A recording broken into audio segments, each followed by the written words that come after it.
লজ্জা স্থান পরিষ্কার করবেন কোন হাত দিয়ে? বাম হাত দিয়ে না ডান হাতে? ডান হাত লজ্জা স্থানে দেওয়া যাবে কি? নিষেধ আছে না নেই?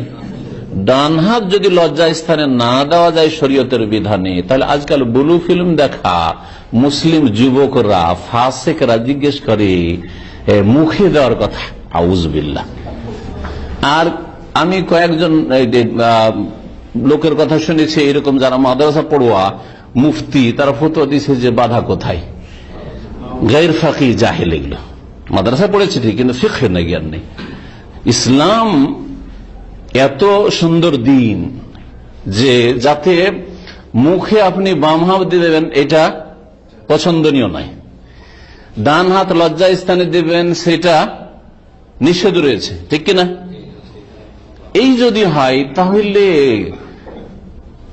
স্ত্রীলিঙ্গ অথবা পুরুষ লিঙ্গ লজ্জা স্থানে মুখ দেওয়া কি করে জায়েজ হতে পারে? কি করে জায়েজ হতে পারে? আর এই সব মৌলবীগুলো আবার ডিগ্রির দিক দিয়ে, পড়াশোনার দিক দিয়ে ভালো ডিগ্রি হাসিল করেছে, কিন্তু এদের জানি না শরীয়তের জ্ঞান আছে কিনা, ফতোয়া দেয়। আমার তো বাধা দেখছি না। আমাকে কোন লোক শুনিয়েছে ওদের থেকে, নাম বলছি না, সেসব বক্তা বা আলেমদের কথা, আল্লাহ এদেরকে হেদায়েত করে এবং বুঝার তৌফিক দান করে। আমি কিছু আম দলিল বললাম যাতে করে দিন ইসলামে এত নোংরামি নেই।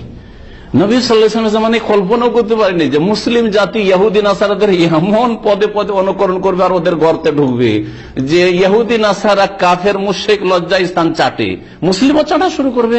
আউযুবিল্লাহ।